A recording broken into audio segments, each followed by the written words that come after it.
Hi, in front of me is SONY Xperia 5 tool, and today I would like to show you how you can download and apply iOS Launcher on this device.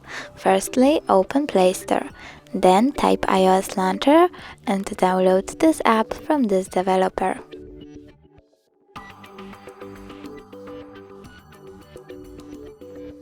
Now open it,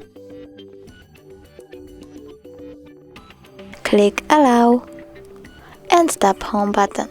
Choose iOS Launcher and tap Always, then click Got it.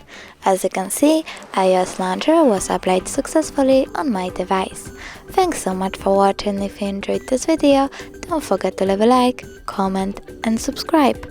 Bye!